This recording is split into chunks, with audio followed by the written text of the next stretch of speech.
Shalom Bapak Ibu Saudara. Renungan kita pagi hari ini adalah mengenai Raja Saul yang memerintah selama 40 tahun ya.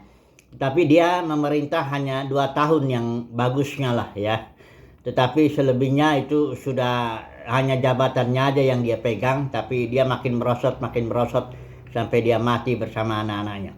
Nah, mari kita melihat dulu ceritanya ini. Jadi menyambung kemarin itu Israel minta raja, dan Tuhan walaupun itu sangat dosa yang sangat besar karena dengan demikian menolak Tuhan sebagai raja yang langsung memerintah Israel, tapi Tuhan juga izinkan, Tuhan berikan ya. Tapi Tuhan tidak punya waktu untuk mempersiapkan seorang raja ya. Nanti kita akan melihat bedanya dengan Daud yang dipersiapkan lebih dahulu. Nah, mari kita melihat 1 Samuel pasal 13. Ini dia awal ketidaktaatan Saul yang menyebabkan dia ditolak menjadi raja. Nah, mari kita melihat ini 1 Samuel pasal 13 ya. Dikatakan di sini Saul berumur sekian tahun ketika ia menjadi raja. 2 tahun ia memerintah atas Israel. Artinya baru 2 tahun dia memerintah ya, dan bagus dia awalnya melakukan peperangan melepaskan Israel dari musuh-musuhnya. Tetapi setelah 2 tahun ini ada peristiwa, dia perang ya, bawa 3.000 orang ya, 1.000 dengan Yonatan, 2.000 dengan dia, perang sama orang Filistin. Nah, Samuel udah kasih janji ya, tunggu dulu aku ya, 7 hari tunggu, nanti setelah kita Samuel korban persembahan, Samuel melakukannya, baru Saul boleh perang ya. Nah, ini Saul ternyata situasi menjepit ya, rakyat sudah mulai karena ketakutan, Filistin udah menekan ya dengan banyak pasukannya. Nah, akhirnya Saul berpikir udahlah, ini kondisi sudah nggak memungkinkan ya. Dia langsung bikin korban persembahan sendiri ya. Dia bikin korban persembahan, minta belas kasihan Tuhan ya. Nah, ketika selesai dia membuat korban persembahan mau perang ya, datang Samuel. Nah, dia ketemulah dengan Samuel. Di sini Samuel tegur sebenarnya ya. Kalau kalau Saul ini bertobat ya barangkali ceritanya lain. Tapi Saul di sini dia membela diri ya. Dia bilang ini ya. Ketika Samuel tegur ya, apa yang telah kau perbuat? Jawab Saul, ini ayat yang ke-11 ya. Karena aku melihat rakyat itu berserak-serak meninggalkan aku, dan engkau tidak datang pada waktu yang telah ditentukan, padahal orang Filistin telah berkumpul di Mikmas. Nah, dia memberi alasan-alasan gitu ya. Maka pikirku, katanya, dia bertindak dengan pikirannya, sebentar lagi orang Filistin akan menyerang aku di Gilgal, padahal aku belum memohonkan belas kasihan Tuhan. Jadi ketika beda dengan Daud, kalau Daud itu ketika dia ditegur dalam dosanya dengan Batsheba itu oleh Nabi Nathan ditegur, dia langsung aku berdosa begitu, ngaku lah ya. Jadi ada pemulihan. Ini enggak, Saul ini bela diri dia. Nah, di sini dia kata Samuel ayat 13, perbuatanmu itu bodoh, engkau tidak mengikuti perintah Tuhan ya. Terus dikatakan ini, sebab sedianya awalnya Tuhan mengokohkan kerajaanmu atas orang Israel untuk selama-lamanya. Ya, maksudnya selama dia memerintah ya. Tetapi sekarang kerajaanmu tidak akan tetap. Tuhan telah memilih seorang yang berkenan di hatinya. Ini maksudnya Daud ya. Dan Tuhan telah menunjuk dia menjadi raja atas umatnya, karena engkau tidak mengikuti apa yang diperintahkan Tuhan kepadamu. Jadi cerita Saul ini dia memang kalau kita bandingkan ya, langsunglah kita bandingkan dengan Daud ini.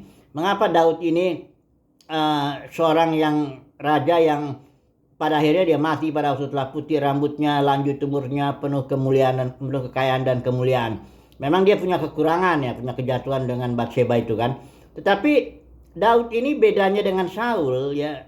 Yang paling menyolok itu Saul tidak dipersiapkan, sementara Daud dipersiapkan oleh Tuhan. Tuhan punya waktu ya, biarpun dia Tuhan semesta alam ya, pencipta langit, bumi, laut dan segala isinya, tapi Tuhan sendiri yang menciptakan waktu, dan Tuhan bekerja di dalam waktu. Dan waktu ini, segala sesuatu yang dalam waktu dimasukkan dalam waktu, ini semuanya proses. Tubuh manusia proses bertumbuh, tubuh hewan juga begitu, tubuh binatang tumbuh-tumbuhan juga begitu. Nggak ada yang instan dalam konteks waktu, itu nggak ada ya. Pertumbuhan hayat Kristus itu ya, hidup kekal itu sebenarnya hayat atau hidup jenis yang dimiliki Elohim, tapi ketika dia masuk ke dalam batin kita, masuk dalam konteks waktu, dia perlu bertumbuh. Dia jadi benih yang perlu bertumbuh terus begitu. Apapun yang ada dalam waktu itu harus bertumbuh, harus ada proses ya. Makanya ketika Saul, Tuhan nggak punya waktu untuk mempersiapkan seorang raja yang akan siap melakukan pekerjaan itu ya. Karena Israel mendesak minta raja ya. Tapi kalau Daud beda. Dia sudah diurapi lebih dulu ya, disiapkan, dipilih. Kalau nanti kita lihat ceritanya nanti sebentar, barangkali besok kita cerita itu. Nah, dan dia masih nggak langsung jadi raja itu.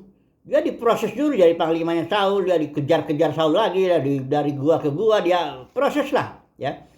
Barulah dia siap untuk menjadi raja ya. Jadi ini bedanya ya. Jadi yang kita renungkan hari ini kesimpulannya begini. Kalau orang kurang dipersiapkan, ya, kurang dibentuk, kurang diproses oleh Tuhan, maka perjalanan kehidupannya itu ya berbahaya. Barangkali bagus awalnya, nanti ujungnya bisa mengalami kejatuhan kayak Saul begini ya. Walaupun jabatannya ya nggak langsung dicabut ya. Jadi masih ada jabatannya, tapi fungsi apa kelakuannya, perilaku atau hidupnya di hadapan Tuhan sudah nggak berkenan ya. Ya, coba dulu kita lihat ini kalau Daud ini. Daud ini dipersiapkan, dibentuk dulu, diproses dulu dia melalui penderitaan, baru setelah itu dia menjadi raja ya.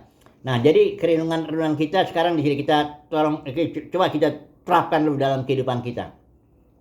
Kehidupan kita juga kan, kita ini dipanggil Tuhan juga nih ya, untuk melayani, melayani itu artinya melakukan kehendak Tuhan ya. Melayani bukan aktif dalam dunia kekristenan, bukan begitu. Melayani itu melakukan kehendak Tuhan hari lepas hari, apa yang disuruh Tuhan dalam kehidupan kita. Nah, untuk menjalani pelayanan seperti itu, ibadah dalam roh dan kebenaran seperti itu butuh waktu, butuh persiapan. Tidak bisa begitu orang lahir baru langsung dia bisa menempuh suatu perjalanan hidup ibadah dalam roh dan kebenaran, tidak bisa.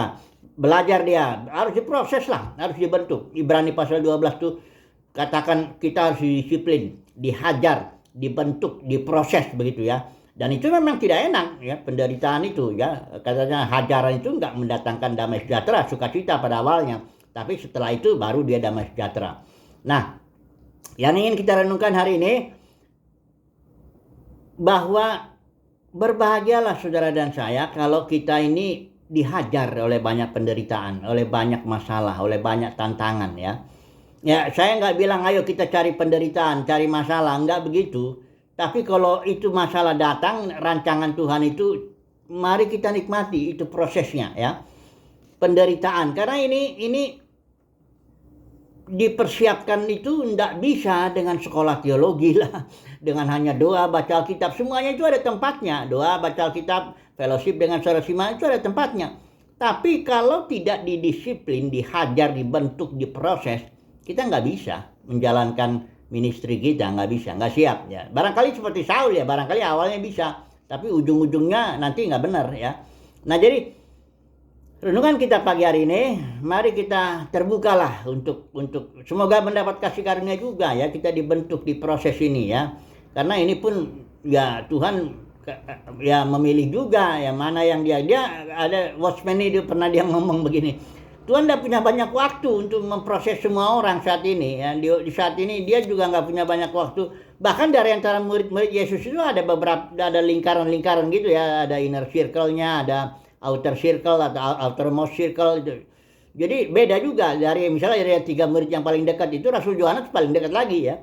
Jadi biarlah Tuhan sendirilah yang membentuk, memproses kita supaya kita dipersiapkanlah untuk suatu ministry yang Tuhan rencanakan. Dan saudara ingat ya, nilai kita itu ditentukan berapa banyak kita ditempa oleh Tuhan. Saudara lihat ya, kalau suatu bongkahan besi ditempa sebentar saja dia jadi tapal kuda, nilainya nggak terlalu mahal.